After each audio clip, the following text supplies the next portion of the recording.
because of the various issues that we have to deal with within the city. Is the feedback okay? Huh? Is it right? Okay. So I'll begin with the salutations. Merry Christmas to everyone. We hope for a happy new year. And ndakaona kuti pane vamwe vakangoriska ne$5 yanga yasara mupocket. So I hope pa new year muchakwanisa kuriska futishe neimwe inenge yasara. But I want to thank you for coming. We'll make this brief since we are in the middle of the holiday. The Deputy Mayor, the Town Clerk, councillors, chairpersons of committees, the Chamber Secretary, the rest of the staff, and the members of the public, community organizations, and everyone who has taken the time to come today.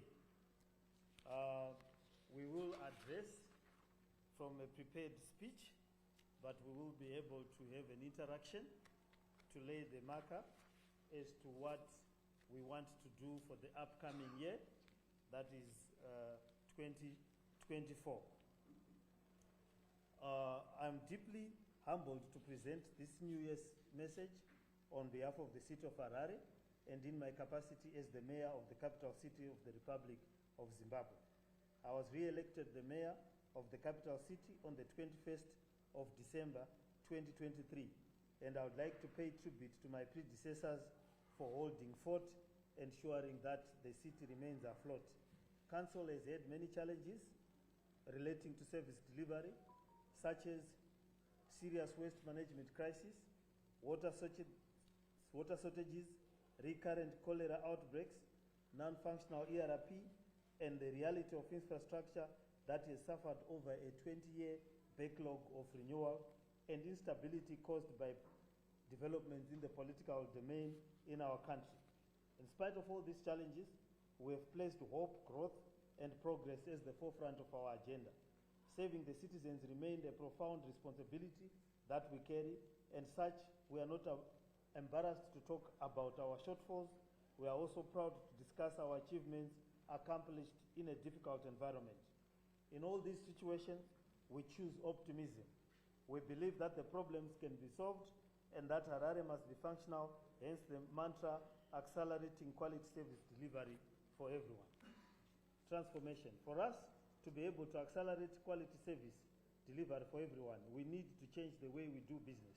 We need to reshape our notions of transformation as change that manifests itself as a collective effort that specifically addresses the structural barriers to profound social change. We are very good at planning, and we have a 5-year strategic plan. We also review performance and develop annual plans every year. From the trend analysis, our performance is on a downward trajectory, and this situation requires us to relook at the way we do business and initiate our change management programs. The change management and transformation initiatives are focusing on the following key components: people, processes, and technology, clear vision and goals, a culture of trust and collaboration, involvement of both leadership and employees, a clear communication strategy, a governing structure to oversee and manage the transformation initiative. We have already begun the transformation project in 2023, and we intend to continue with this trajectory with this project until we enhance service delivery and operational efficiency. Recapitalization. For us, accelerating quality service delivery for everyone means that the assets to deliver these services must be available. This means that the recapitalization of service delivery operations must be given top priority. In the 2024 budget, we have provided for the procurement of plant and equipment to enhance service delivery. The following pieces of plant and equipment will be procured in the 2024 financial year. We will procure 5 30-ton hook loader and 5 bins for waste collection at high traffic areas. These are big bins, lest someone thinks we wanted to collect, to procure 5 little bins. 15 refuse compactors, 10 ambulances, service delivery vehicles, excavators, front-end loaders, tipper trucks, skid steers, backhoe loaders, graders, and water bowsers. Linked to the recapitalization drive is the decentralization agenda. Harare has grown to the extent that it cannot be managed from the center. It is in that vein that we commence the process of decentralization through the development of staff, deployment of staff to the 5 regions. The next phase is the capacitation of the teams in the regions so that the citizens are able to receive adequate services from the districts. It is on this basis that the 2024 budget and the capital development plan will provide for the recapitalization drive so that all districts have plant and equipment which are critical in service delivery. Financial health of the city. While our problems are huge, most of them have easy solutions. Revenue generation and optimum collection are the solutions. Service delivery is the byproduct of financial performance. To date, we have collected 485 billion ZW or RTGS against a potential of 1 trillion RTGS. The variance is huge. It shows that we are not able to efficiently collect what we are billing. Our creditors stand at 9 billion RTGS, largely driven by electricity costs and water treatment chemicals. Our debtors are at 686 billion, and the list is as follows. Domestic consumers are the biggest debtors, followed by industry, commerce, and then government. We continue to have challenges in terms of the financial health of the city because the residents are not honoring their obligations. Government is not paying. Industry and commerce are also not paying. We need to understand and appreciate that service delivered is a byproduct of financial performance, and such, if the city is not performing well in terms of finance, service delivery suffers immensely. Our major focus area for 2024 in the financial service sectors are the following: to clear the financial audit backlog of 3 years. The implementation of the new ERP. We've operated for almost 4 years without a robust ERP, and this has affected our operations and financial reporting. I'm made to understand that the tender process has been completed on our part in terms of the technical report, and that as soon as it comes from PRAS, hopefully they won't delay, we will be having an ERP which will make it easier for residents to understand the bill and to interact with the city on a financial basis, and will ensure that our audits will be done timeously without delay. And I'm made to understand by our financial people that a robust ERP will increase the performance of our income by 30% if implemented correctly. Asset revaluation is another focus area for the city. We want to ensure that our financial statements accurately reflect the true value of our assets, liabilities, which should improve our ability to secure financing and attract investment. We have been trying to fund the city using a cash basis. It is not possible. We need to create a capacity to do municipal bonds, to do infrastructural bonds, and to be able to have a complex financial system. We cannot fund or to adopt financial complex instruments that are common for cities of this size. Key focus area to improve cash flow and manage debt. We will be following up the monies that we are owed. We are the only institutions, parastatals, including roads, have adopted a system where you pay first before you use the airtime.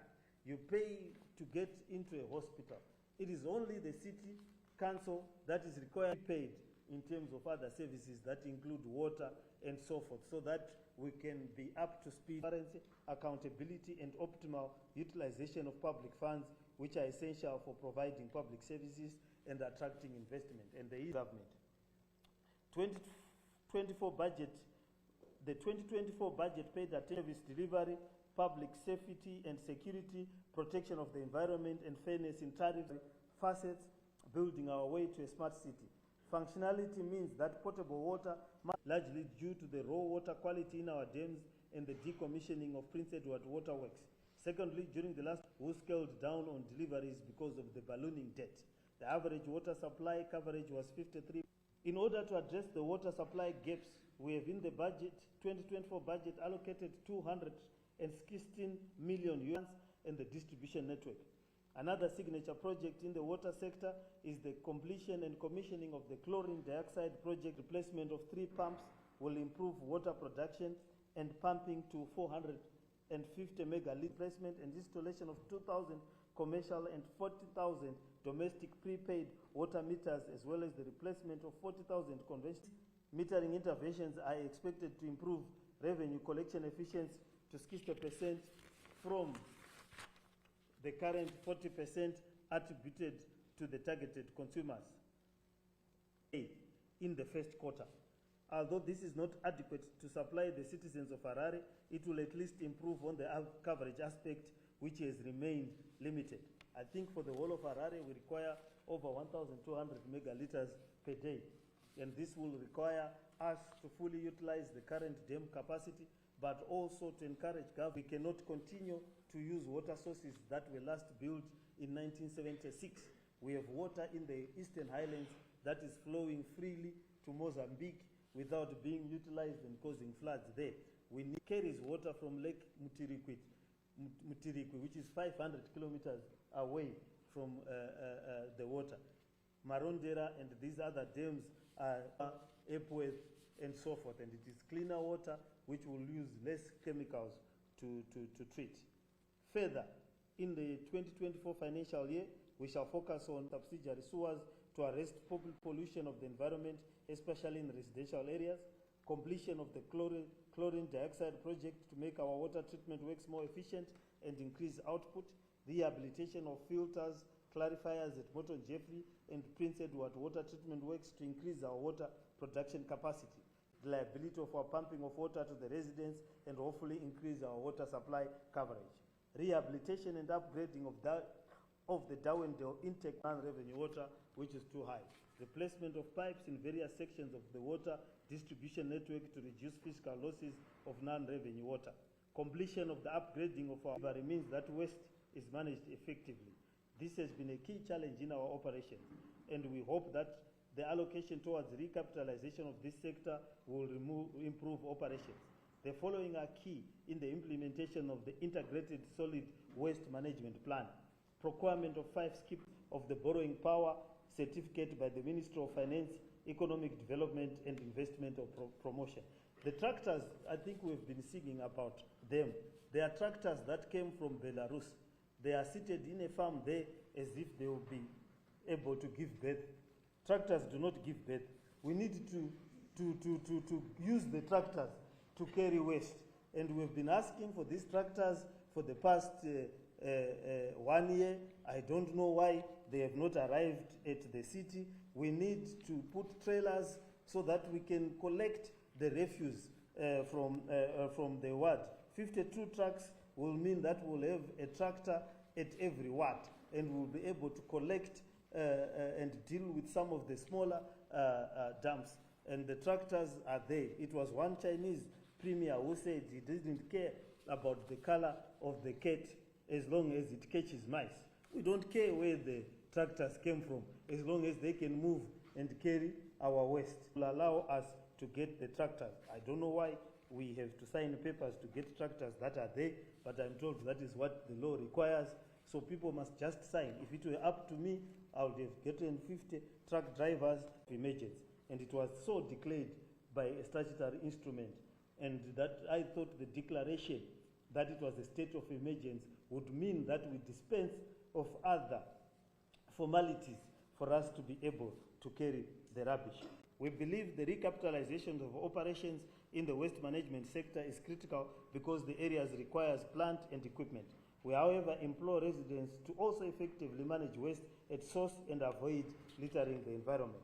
Functionality means that there are no outbreaks of water and sanitation-related diseases like cholera and typhoid. In 2023, we have had repeated episodes of cholera outbreaks, and these can be addressed.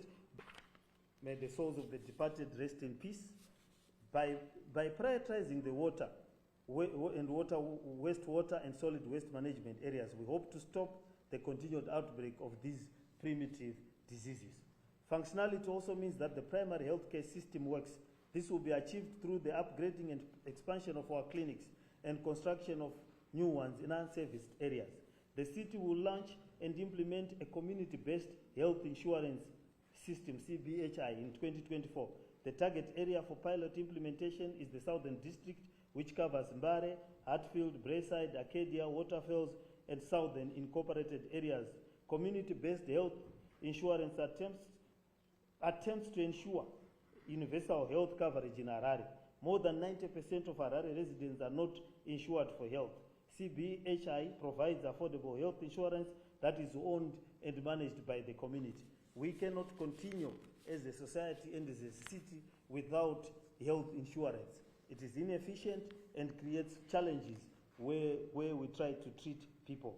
Results-based financing, RBF, will continue to be implemented in all clinics to ensure that every pregnant woman in Harare has equal access to standard maternal health care. This program covers poor pregnant mothers who ordinarily may not afford to pay the $25 maternity fees at our council clinics. So people are encouraged to come to our clinics. There is a program, should they meet the required test, to be able to ensure that pregnant mothers do not bear children in unsafe places. We have coverage, we have a program that will allow them to be assisted without paying the $25 should they not be able to afford it. The cover package provides antenatal care, ANC, delivery and postnatal care, PNC, at all council clinics. The city will be constructing an enhanced polyclinic in Marlborough to correct a long-standing disparity that all the 12 polyclinics in Harare are located only in the high-density suburb. The clinic will come with both private and public rooms to accommodate the needs of some residents who may need private services from our institutions. However, the public rooms will ensure affordable service provision to the general public. Turning to amenities development, in 2024, we intend to improve socio-economic development of markets across city wards specific to community centers. The city will innovate those for use by youth for different activities as part of the broader measures to fight against drugs and substance. Protecting the environment through the implementation of the local environmental action plan. The city is also continuing renewable energy programs through the installation of solar system in all the 26 districts which consume a lot of energy. Crowborough has a capacity of 100 megawatts. We are looking for potential partners who can implement the project in incremental stages from 5 megawatts to 10 megawatts. There is a lot of roof and space to do solar. What pains us with this solar energy situation is that we built a power station, a thermal power station for Harare. That thermal power station is being underutilized by ZESA. At times it produces 0 megawatts, and the maximum it is produced is 15 megawatts. They are now saying they want to lease that thermal power station. We are asking that ZESA returns the thermal power stations to the city of Harare, or it pays us compensation. They took the power station without paying us compensation. We have tried to get compensation, and the irony is that the very same day that they took the power station, the next day they sent us a bill for electricity. So someone takes your cows, the next day you want milk, they ask you to buy the milk. It is an anomaly that needs to be corrected. We need our power station back. If they are not able to give us our power station, they need to compensate us so that we can invest in renewable energy. We can invest in solar farms so that we can produce energy as a city again. I'm made to understand that electricity was number 3 energy, was the number 3 revenue earner for the city when we were billing residents for electricity from our power station that we had built. So we are going to build again power stations, but this time we are building them as solar power stations so that we can deal with the energy needs of the citizens of Harare. But we are going to pursue the return of our power station because the land is still ours. They have buildings that they took without power stations in Wayne Street. That is our building. the building opposite Jameson is the City of Harare building. They pay no rentals. They paid no compensation. We are going to be retrieving those buildings so that we can give the residents what belongs to the residents, and we can provide energy and electricity to the residents once again. Another problem area, which functionality means that our road networks are trafficable and free of pothole. As a city, we have an estimated 5,000 kilometers of road network that we must maintain and rehabilitate. 87% of our road network is in need of rehabilitation. The city desires to rehabilitate 250 kilometers of road network to maintenance of 1,200 kilometers annually at an estimated cost of $60 million. For the year 2024, the city targets to rehabilitate 60 kilometers of roads and carry out 500 kilometers of routine maintenance with funding from Zinara. Yes. Now, we have received only 11 billion RTGS from Zinara. Yes, in 2023, disbursements were made timelessly, but our argument remains that the formula of disbursement must be relooked because the model is not. Last year, in 2022, we again got only $22 million. We have told them that there are 800,000 cars in Harare. Each car pays $20 per quarter. Harare motorists pay $64 million annually to Zinara, and we get $2 million. There is fuel levy. The bulk of the fuel is used in Harare by Harare motorists. We are getting zero from the fuel levy. I hasten to add that the fuel levy is paid in US dollars. And as I have just indicated, Zinara has only given us Zim dollars, right? It is not giving us the US dollars. Yet they are getting fuel levy in US dollars. Everyone here pays for fuel in US dollars. We are not getting that money. They also get carbon tax. We are not getting anything from the carbon tax. We need the carbon tax so that we put equipment to measure pollution, chase up the polluters. Excuse me. Chase up the polluters. Someone forgot to put water. Chase up the pollution and so forth. We are not only getting $2 million annually to do the roads of Harare. Yet it is the motorists of Harare that are funding Zinara. Where is the money going is our question. The money must come to the motorists of Harare. And therefore, we are going to pursue. If it means going to court, the last time when I made noise, they then asked for a meeting and they said we're going to meet all the mayors so that we can change that we are suffering should be done by the money that comes from Zinara as it were. So it is a key issue that we are going to be meeting with them.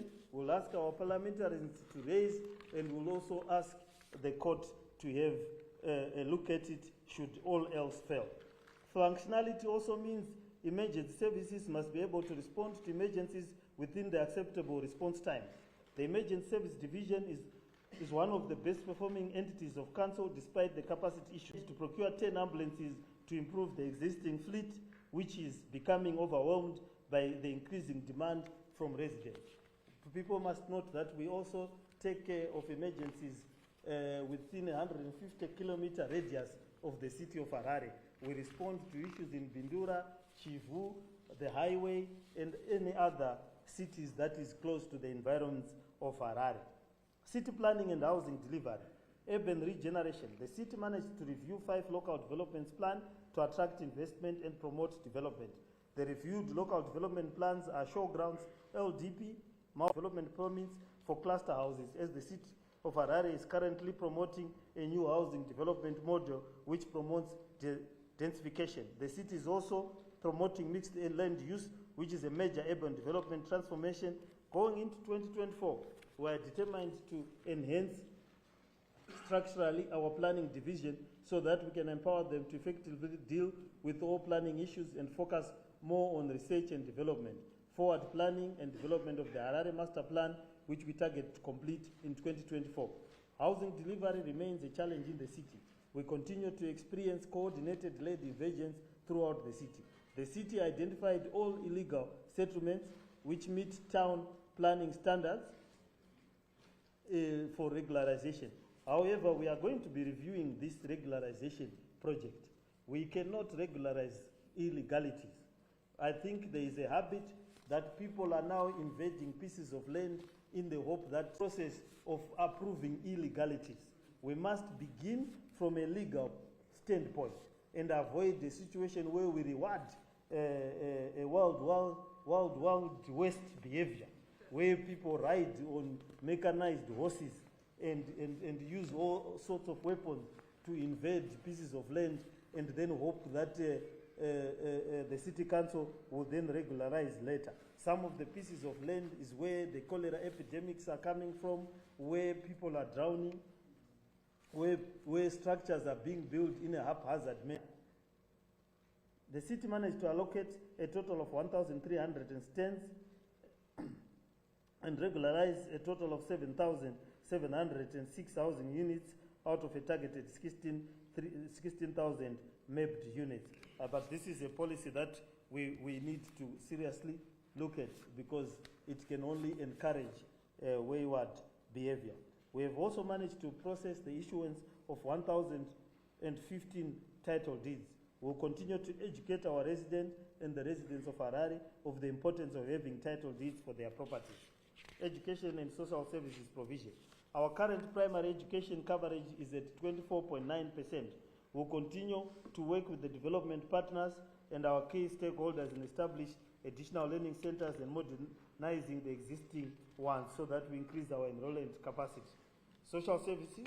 I acknowledge that our social services centers like council halls for women and youth empowerment projects, recreational parks, and all our social amenities are in a bad state.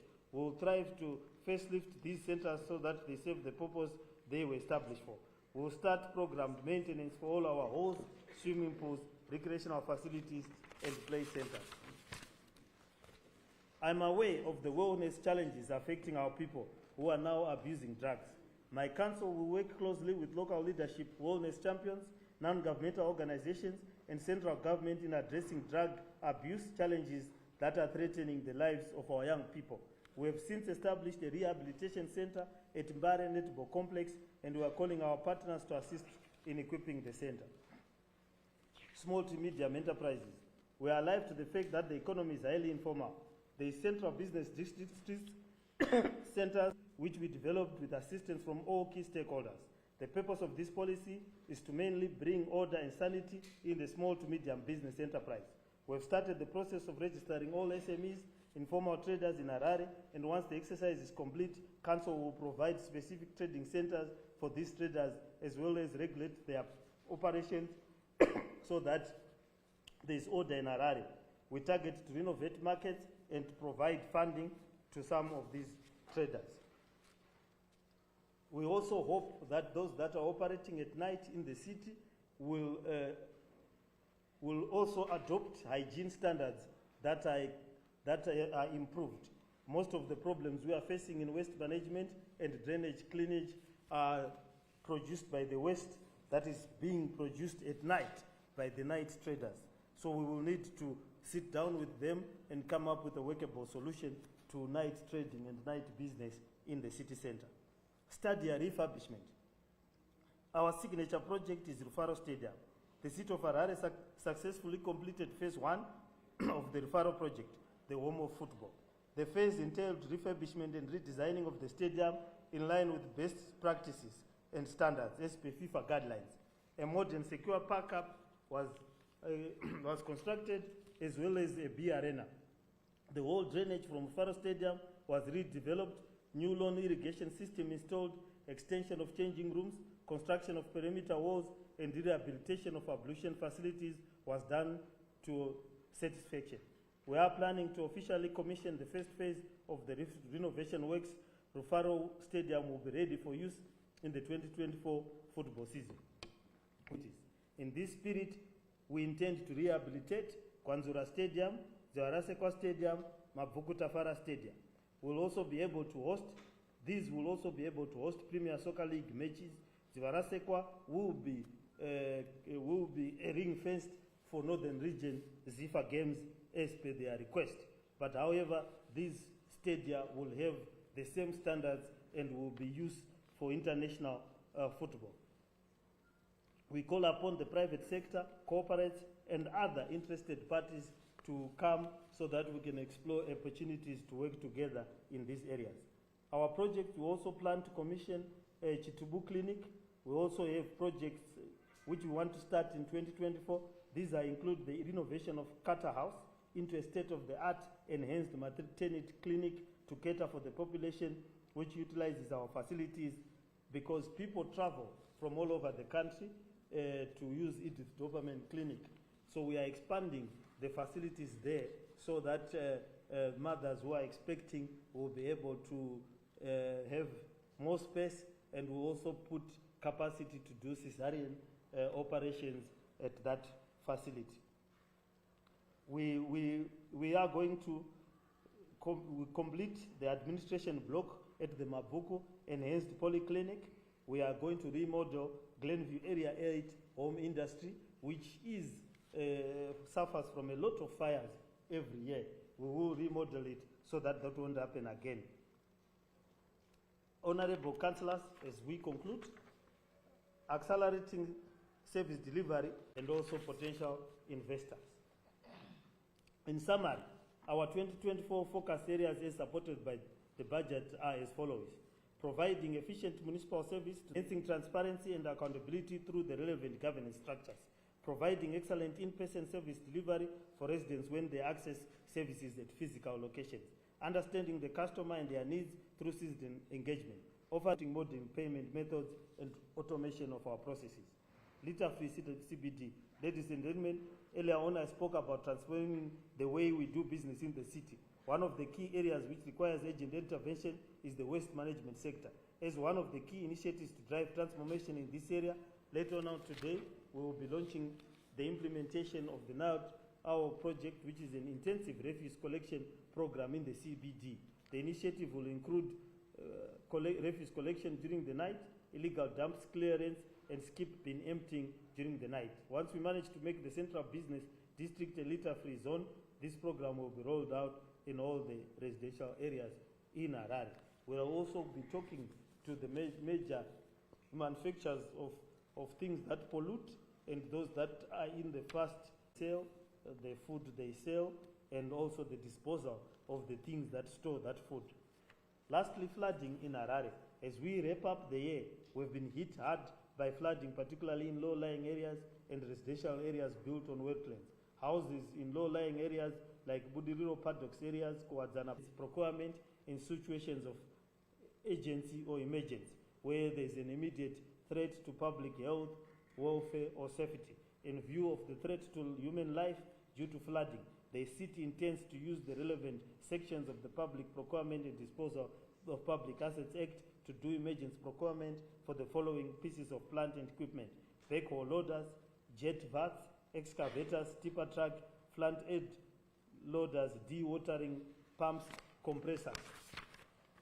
Where we might not have the time to purchase, we might consider hiring on an emergency basis so that we use this equipment to be able to clear the storm drains and also deal with other emergencies that arise out of the water. The above equipment is required for an intensive stormwater drain clearance program and removal of the spoil.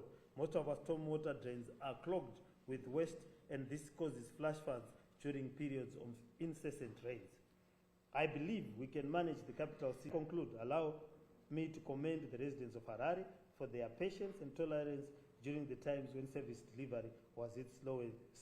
Commendations also go to the executive, led by the town clerk, Engineer Chisango, the directors, managers, and all other employees of the city. I express my profound gratitude to the councillors of the city of Harare for allowing me to serve, to my principals from the parent party that I come from, which is Triple C, led by Nelson Chamisa. I salute you for the confidence you continue to bestow on me.